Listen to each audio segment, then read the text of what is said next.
Home food ఛానల్కి స్వాగతం. ఈరోజు మీకు వెజ్ పులావ్ ఎలా చేయాలో చూపించబోతున్నాను. దీనికి కావాల్సిన పదార్థాలు: నెయ్యి, shahi jeera, cinnamon, bay leaf, green cardamom, onion, ginger garlic paste, tomato, turmeric, cumin, coriander powder, red chilli powder, salt, cauliflower, rice, water and coriander. ముందుగా ఒక బాండీలో 1 టేబుల్ స్పూన్ గీ వేయండి. అది వేడెక్కాక దాంట్లో కొంచెంత షాహీ జీరా, తర్వాత ఇలాచీ, బే లీఫ్, దాల్చిన చెక్క వేసేయండి. వేసి సాట్ చేయండి ఒకసారి.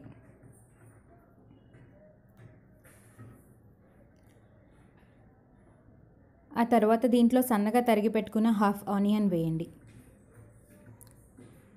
ఇది ట్రాన్స్పరెంట్ అయ్యేంత వరకు మధ్య మధ్యలో సాట్ చేయండి. ఆ తర్వాత దీంట్లో half teaspoon ginger garlic paste వేయండి. ఒక టమాటో సన్నగా కట్ చేసుకుంది వేసుకోండి. మళ్ళీ తిప్పి దీని మీద మూత పెట్టి 3 నిమిషాలు మగ్గపెట్టండి. మూత తీసి కలపండి.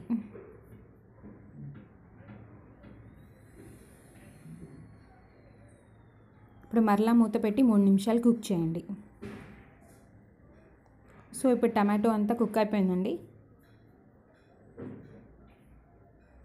దీంట్లో 1/2 టీ స్పూన్ పసుపు, 1/2 టీ స్పూన్ జీలకర్ర ధనియాల పొడి, 1/2 teaspoon red chilli powder, కొంచెం కల్లుప్పు పొడి కొట్టింది వేయండి.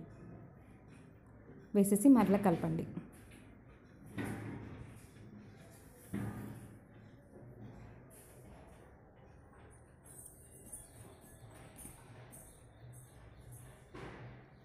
దీని మీద 3/4 కప్ కాలీఫ్లవర్ గ్రేట్ చేసుకొని ఉంచుకున్న రైస్ వేయండి.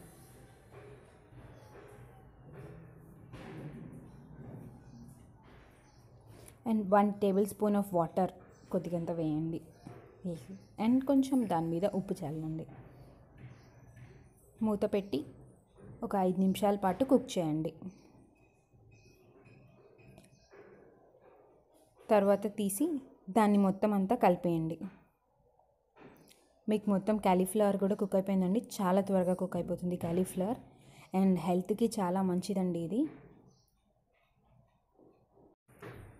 దీని మీద సన్నగా తరిగి పెట్టుకున్న కొత్తిమీర వేసి గార్నిష్ చేసుకోండి. ఇప్పుడు కలిపేసేయండి. నేను ఈ రెసిపీ ట్రై చేశానండి, చాలా బాగుంది. మీరు కూడా ట్రై చేయండి అండ్ మీ ఫీడ్బ్యాక్ని కూడా షేర్ చేస్తూ ఉండండి. మీకు ఈ వీడియో నచ్చినట్టయితే లైక్ చేయండి, షేర్ చేయండి. మరిన్ని అప్డేట్స్ కోసం సబ్స్క్రైబ్ అవ్వండి. Thank you.